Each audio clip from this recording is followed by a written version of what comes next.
Bien. Donc, plein de belles choses encore, de très beaux partages. Donc, effectivement, il y en a qui vont très bien, c'est la vie, hein. Et il y en a quand même plusieurs pour qui c'est compliqué, hein, en ce moment. Mmh. Voilà, donc ce que je voudrais, partager, par rapport à tout ça, c'est que, bon, il y a les événements, effectivement, quels qu'ils soient, les événements positifs, les événements, négatifs, enfin négatifs, les événements, les épreuves, on va dire plutôt ça, les épreuves dans la vie qui sont compliquées des fois, hein, et et qui nous touchent, effectivement, dans notre sensibilité. Donc il y a cet événementiel et il y a aussi les énergies, et effectivement, en ce moment, nous sommes dans un dans un passage dans un passage, qui bouge beaucoup. Voilà, donc à savoir qu'effectivement, dans ce temps-là qui est en ce moment, qui est de la dernière pleine lune du Vésac, donc la dernière pleine lune, jusqu'à la prochaine pleine lune. Là, on est à la nouvelle lune, hein, donc prochaine pleine lune. C'est un moment où il y a beaucoup de transformations qui s'opèrent, hein, et des énergies, fortes qui viennent nous aider à nous transformer. Donc, des fois, c'est pas toujours, reposant. Ça peut créer chez certaines personnes, pas chez tout le monde, on est bien d'accord. Si vous les sentez pas, bah, tant mieux pour vous, c'est tranquille. Ça veut pas dire que les transformations ne s'opèrent pas. On est bien d'accord? Mais expliquer aussi que, bah, c'est un moment qui peut bousculer en ce moment, hein, au niveau des énergies, parce qu'il y a des fortes énergies qui viennent nous transformer. Alors vous savez bien qu'on est au début de l'ère du Verseau, on en a déjà parlé, voilà, qu'on est donc à un moment de changement, puis on n'a qu'à simplement ouvrir les yeux, les oreilles, pour s'en rendre compte, hein. Même si on même si on ne pense pas à principe d'ère du Verseau, on voit bien qu'on est dans des périodes de changement importants. Et là, au niveau des énergies de la Lune, c'est puissant, hein. C'est puissant pour nous accompagner vers une transformation, ce qui fait que ça peut donner des perturbations émotionnelles, d'accord? Des fatigues, vraiment, fatigue, quoi. Difficulté à dormir, par exemple, stress, d'un seul coup, des moments où on peut se sentir plus vite vulnérable ou stressé ou, je sais pas, enfin des énergies particulières. Donc, c'est juste savoir que c'est des transformations qui s'opèrent à l'intérieur de nous parce que alors voilà, le sujet, c'est des transformations qui vont jusque dans la profondeur de notre corps quand même, hein. Donc, c'est à la fois des transformations qui se font sur le plan, je dirais, psycho-émotionnel, mental, mais aussi cellulaire. Donc quand ça touche aussi le corps, ça booste aussi, hein, le système nerveux, système glandulaire, tout ça, ça peut aussi, déménager, hein, avec, des tas et des tas de réactions qu'il peut y avoir chez vous ou chez vos proches, hein. À savoir aussi que chez les personnes qui vous entourent, des fois, vous pouvez dire: «Oh là là, mais qu'est-ce qui lui prend?» Bon, OK, voilà, hein, c'est c'est normal. C'est normal, ça booste, hein, ça bouge, ça bouge. C'est comme si, c'est même pas comme si, c'est qu'il y a vraiment des transformations jusque dans la cellule, je dirais même jusque dans l'ADN qui sont en train d'essayer de se mettre en place sur un plan de notre humanité. Donc, bon, sur un autre plan, on le voit bien puisqu'effectivement avec tout le principe des vaccins qui se met en place, c'est aussi des vaccins qui travaillent aussi sur l'ARN, sur machin, donc, bon alors, voilà, chacun son point de vue par rapport à ça. Moi j'aime bien, pas très voilà. Mais en tout cas sur un plan, énergétique et c'est pour ça que je vous en parle, ça se passe aussi, mais sur un plan vraiment, très créateur, hein. C'est vraiment pour nous aider à avoir des nouvelles, lâcher vraiment l'ancien et passer à des nouvelles fréquences en fait. Vous comprenez? Le sujet, c'est de passer à des nouvelles fréquences pour pouvoir, aller vraiment vers un petit peu plus encore de ces dimensions de l'ère du Verseau qui sont merveilleuses quand elles sont bien aspectées, hein, c'est-à-dire vraiment fraternité, soutien les uns les autres, solidarité, aller vers le nouveau, ouverture à des nouvelles dimensions, etc. etc. C'est quelque chose qui peut être vraiment très beau quand c'est bien aspecté. Quand c'est mal aspecté, ben c'est tous les outils qu'on utilise qui peuvent être pas forcément très créateurs, enfin des détails, mauvaise communication, prise de... Enfin, bon. Mais quand c'est bien aspecté, ça va vraiment dans un principe de solidarité, de soutien les uns les autres, d'aller vraiment vers quelque chose qui va ensemble. Vous voyez, qui va ensemble et vers vraiment des nouvelles façons d'appréhender aussi les plans supérieurs, enfin les plans supérieurs, la source, quoi. Vous voyez, c'est vraiment quelque chose de positif, mais il faut qu'on ait notre véhicule, le corps, qui puisse être bien aligné. Vous voyez, c'est un petit peu comme un poste de radio. Eh ben, il faut ajuster les fréquences. Hein, voilà. Autrement, ça fait bzzz, bzzz, comme tout à l'heure. Il faut ajuster les fréquences. Et en attendant, ben, on patauge un peu, puis quick, ça fait des drôles de sons là. Donc, bzzz, le système nerveux, des fois, il peut être un peu bizarre, quoi. Hein, et les réactions psycho-émotionnelles dans nous, dans notre entourage, dans le monde aussi, ça brasse. Ça brasse, ça brasse. Ok, mais voyons vraiment le côté créateur de ça. On ne peut pas aller vers un nouveau monde avec les anciens fonctionnements, vous comprenez bien. Ça ne marche pas. Hein. C'est comme si on va mettre je sais pas moi, un moteur de Formule 1 sur une 2 chevaux, quoi. Ça ne va pas le faire. Hein. Donc, dans nous, ben, c'est pareil. Il faut changer certaines choses. Il y a certaines choses qui doivent s'aligner. Et automatiquement, ben, il faut bricoler un peu sa voiture. Hein. Donc, c'est ce qu'on est en train de faire. Et le yoga nous accompagne beaucoup. Et les mantras aussi. Effectivement, les mantras, si ça nous parle, bien sûr, il y a des personnes, je sais, qui n'aiment pas ça, les mantras. Donc, si vous n'aimez pas les mantras, ne cherchez pas à aimer les mantras non plus. Si vous ne les aimez pas, vous ne les aimez pas. Trouvez votre fréquence, allez écouter le chant des oiseaux. Qu'est-ce qu'ils font, les oiseaux? Ils chantent des mantras. Ok. La nature chante des mantras tout le temps. Hein. Voilà, écoutez votre cœur. Le battement de votre cœur, c'est un mantra. C'est vraiment un mantra aussi. Et si vous aimez les mantras, eh bien, effectivement, écoutez des mantras, chantez des mantras, parce qu'effectivement, c'est une puissance transformatrice extrêmement importante qui nous aide vraiment dans ces mutations profondes, jusque dans notre cerveau, vous comprenez? Et comme notre cerveau est en relation avec tout le reste, avec aussi notre identité, le troisième chakra, les différents chakras, nos glandes endocrines, etc., parce que tout ça, c'est en lien. Hein.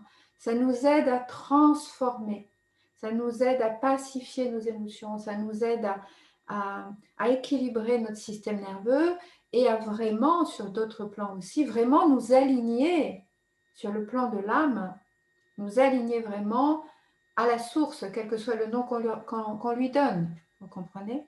Cet alignement en plus actuel dans la religion, dans la spiritualité, je dirais.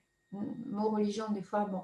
Dans la spiritualité qu'on retrouve beaucoup plus en Occident, en ce moment, on est quand même sur le week-end de l'ascension. Hein, c'est pas rien. C'est quoi l'ascension? Hein, c'est vraiment quelque chose qui devient mais tellement pure lumière que c'est direct en contact avec la source d'une façon qui n'est pas simplement réservée qu'à quelques-uns, comme Jésus, mais qui est pour tous, dans le temps. Hein. Mais ça ne se fait pas tac comme ça. Ça demande un travail alchimique. Et c'est ça qu'on est en train de faire. C'est ce travail alchimique profond pour que quelque part nous soyons un. Nous soyons un, comme disait Jésus, un avec le Père. On peut dire un avec la source, on peut dire un avec l'amour inconditionnel. On appelle ça comme on veut. Comme ça, il n'y a pas de nom en fait. C'est le nom que vous souhaitez y mettre. C'est ça qui compte. Mais pour ça, c'est vraiment devenir cette pure lumière qui fait que tout est illuminé. Comprenez? Même dans le corps physique. Tout est illuminé dans ce principe de l'ascension. C'est-à-dire que même le corps, la vibration du corps est dans la même fréquence que la source. Mais pas à 10%, à 100%, à 1000%. C'est vraiment une fréquence qui fait que un son divin vibre vraiment partout et qu'il n'y a plus de peur, il n'y a plus d'impatience, il n'y a plus de limites, il n'y a plus d'ego, il n'y a plus qu'une vastitude infinie. Bon, on n'a plus de mots arrivés à ce niveau-là. D'accord? Donc on est aussi dans cette dimension-là, dans cette célébration-là de l'ascension-là. Hein? Ok? De l'ascension qui va aussi vers Pentecôte. Pentecôte, c'est bientôt, c'est dans 10 jours. Et qu'est-ce qui se passe? C'est tellement ultime, c'est tellement pure lumière, et c'est tellement pur amour, quelque part, qu'il y a vraiment la source elle-même qui descend dans tous. Ok? Dans tous ceux qui sont ouverts, bien sûr. Dans tous ceux qui sont vraiment complètement ouverts. Ça peut être nous. Hein? Et ça descend vraiment comme des flots de grâce. Des flots de grâce, et ça, Pentecôte, c'est le divin lui-même qui descend comme des flots de grâce en permanence et qui s'exprime pour l'ensemble et qui peut vraiment changer l'humanité. Donc, c'est merveilleux, ce message que j'aime beaucoup. Moi, je me sens profondément christique, je dirais. Hein. Pas sur un plan d'une religion, mais christique dans le principe Christ. Hein. Comme je me sens profondément proche de Bouddha, de choses comme ça. Mais c'est vrai que j'ai une sensibilité très christique hein, dans mon être. Mais dans cette dimension-là que je retrouve complètement dans le yoga, dans la méditation, parce que tout ça c'est un. Ensuite, la façon dont on l'exprime des fois est différente, hein, mais c'est un. Et quand on regarde ce qui se passe dans l'enseignement du yoga tel qu'on le vit dans Savita Yoga, mais c'est quoi? C'est ça, hein. Je vous dis, connectez-vous. Bon, mais c'est quoi? C'est vivre ce principe-là où petit à petit, il y a toute une ascension de notre énergie de vie, comme l'ascension de la sève dans les arbres, dans les fleurs, cette ascension hein, qui est là. Ok, donc c'est vraiment qui se fait à l'intérieur de nous. Et à ce moment-là, qu'est-ce qui se passe? Moi, je vous dis, ouvrez-vous à l'énergie divine, ouvrez-vous au soleil, ouvrez-vous. Mais c'est pareil, c'est comme le principe de Pentecôte. Vous comprenez?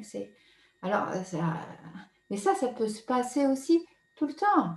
Au fur et à mesure, c'est cette connexion d'énergie qui monte et d'énergie qui descend. C'est notre prana individuel et le prana cosmique. On emploie les mots qu'on veut, tout ça c'est pareil. Tout ça c'est pareil. Ensuite, c'est des sensibilités différentes qui donnent des noms différents à tout ça. Ok? Donc ce principe-là, on peut le vivre aussi à chaque instant. Vraiment à chaque instant, chaque jour.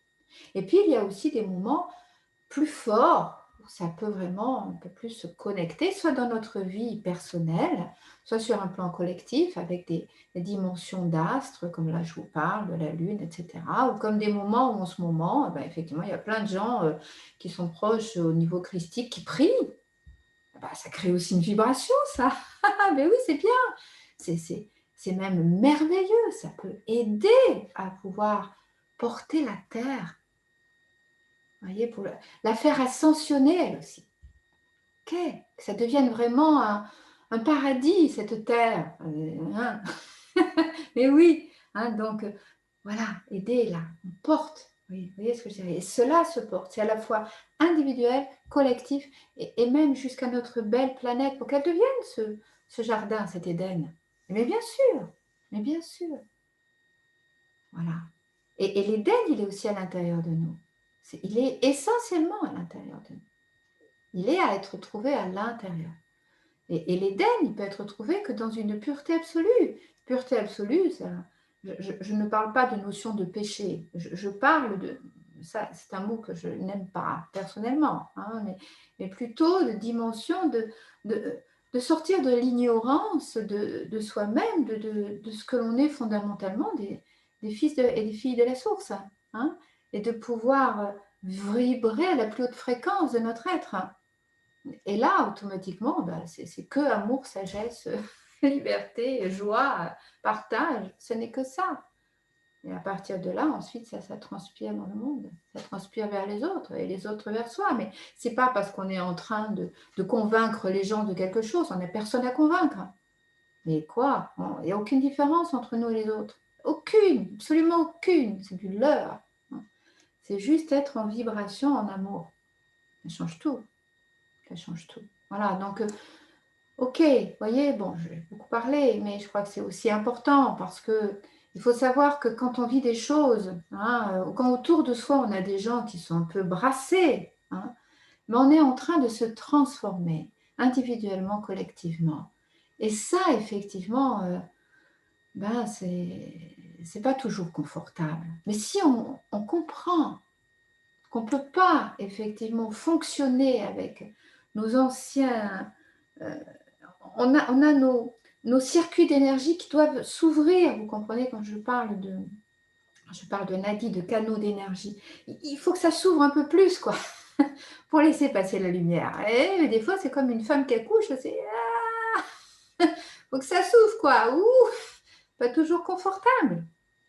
Eh oui, mais nous aussi, on est en train de naître, d'accoucher de nous-mêmes, pour reprendre ce que l'une de nous disait en parlant de naissance.